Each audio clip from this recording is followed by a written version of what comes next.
Hey guys, Eric here with Jim at D23 Expo. Jim, I'm very jealous because you just came out of the big Disney live action presentation. Yes. Let's talk some Marvel, let's talk some Star Wars. They kicked things off with Marvel, right? Don't be too jealous. I did give you my Drew Struzan Star Wars poster. He did. I'm a nice guy like that. Anyhow, they started off with Marvel Studios. Kevin Feige came out and started with a Doctor Strange concept art sizzle reel. Because they're only in pre-production now. They don't start filming until November. Benedict Cumberbatch did a pre-recorded greeting. He is in London doing Hamlet right now. And he did joke that the movie will have girls, fast cars, astral projections, you know, all the usual stuff, he said. And the recap was narrated by Scott Derrickson, the director, and it does look like it is going to cover Doctor Strange's origin. We had heard reports to the contrary that they were just going to jump right in, but it covered him getting his, quote, hands mangled in a car accident. It was the world's leading neurosurgeon. He goes off, and they confirmed Tilda Swinton is the Ancient One, and Chiwetel Ejiofor is Baron Mordo. And they did show concept art of Cumberbatch as Doctor Strange. He's got the gray streaks. He's got the goatee. Chiwetel has a beard, and his outfit is more gray and black. It doesn't look like the green outfit from the comics. Tilda Swinton, we saw her her version of the character in a large kind of a wide shot. And it looked like, you know, there had been some talk she didn't know if she was going to play the character as a man or a woman. It looked like, in the concept art at least, it was her as a woman. And then they did show concept art of them having basically their sorcery battles and all these cars being levitated off the streets of, presumably of, New York. And then like a quick couple of shots of Doctor Strange's outfit.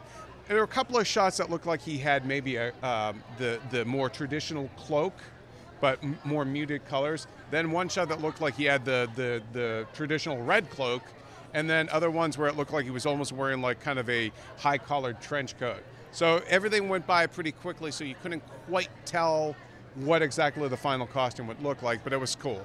And yeah, it sounds like people are saying very sort of dreamlike and crazy movies, buildings moving and stuff. Yeah, almost an Inception vibe, a little bit, you know. Now the big footage today of everything was obviously Civil War. Yes, that's the one that really came with like a big reel of completed footage. What'd you think? What did we see? It was awesome. Well, it started with Anthony Mackie and Chris Evans coming out on stage, flew in from Germany, and it starts basically with a battle between Cap and Crossbones with Falcon and Black Widow stopping. Looks like Crossbones and his crew have a truck bomb, and they're stopping that.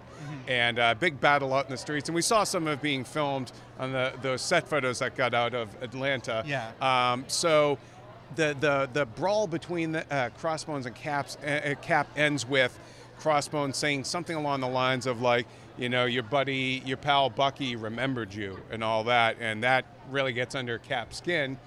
And then we cut to a sequence that we saw at the end of Ant-Man, sorry, spoilers, where they had already captured Winter Soldier.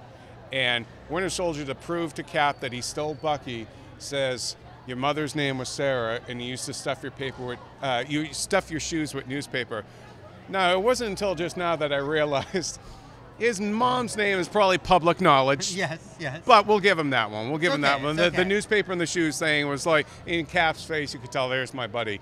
And so then we see a big, just quick cuts of them in battle, fighting Crossbones and his crew, and then a lot of shots of Tony and Cap having an argument, you know, not fighting just yet, and Cap obviously being against the whole idea of any sort of registration act, which Thunderbolt Ross, we see William Hurt back as Thunderbolt Ross, who is a proponent of, and basically saying, Cap, to, you know, nation owes you an unpayable debt, but there are some who no longer think of you as a hero, but as a vigilante. And it becomes a debate about protection. So Iron Man is on Ross's side, and of course we're going to see the team splinter, and we do see a great shot of Cap's side running towards the camera. It looks like they're on a runway or something, on a tarmac of some kind. And then the footage ends with Ant-Man joining the team, and it's a very played for laughs, and sort of he's all starstruck by Cap, and just can't stop shaking his hand, kind of flubs his lines, acknowledges that he's met Falcon, and hey, Scarlet Witch, you're great too, but it's definitely like everything all cap. There's big new characters in Civil War, Black Panther and Spider-Man. Did we get the reveals that we thought we might today? Yes and no. Very quick shot of Black Panther. Just a head turn, basically. Nothing of Spider-Man, not even an acknowledgement that he's in the movie. Yeah, still not listed even on the official synopsis for the film. Feige is tight-lipped about it, not saying anything. They kind of played the fans a little bit by saying, oh, there's an Easter egg in this footage, and it went back and it just said that they were on level D23 in this one scene. So Spider-Man still keeping close to the vest, because come on, guys, he's in the movie. Yeah. Let's move on to Star Wars, which had no new footage, but a lot of news reveals and confirmations. Yes. Well, first of all, it was just exciting to see Harrison Ford, come out on stage with J.J. Abrams, Lupita Nyong'o, Oscar Isaac, Daisy Ridley, and John Boyega. Yeah. So that was awesome to see them all assembled on stage. Now, the big news, and Robert Iger, the boss of Disney, revealed that Episode 9 will indeed be directed by Colin Trevorrow, who did Jurassic World and Safety Not Guaranteed. Rian Johnson, of course, is writing Episode 8. They didn't say that he was definitely directing it, which I think was a little curious. Rogue One is now filming, and they released the first cast photo. Awesome shot. Very dark and sort of moody. Yeah. Very photo, war movie shot. It's almost like a Dirty Dozen kind of. If you told people that it was a Star Wars, if you said to people, is that a Star Wars movie? I don't think a lot of people would guess. Yeah, no, definitely. And then, but the cast reveals were great. I mean, Mads Mikkelsen is in the movie. Hannibal Himself. Hey, they canceled Hannibal, but you're in Star Wars, so win some, lose some. And then they confirmed Ben Mendelsohn is in there. Donnie Yen is in there.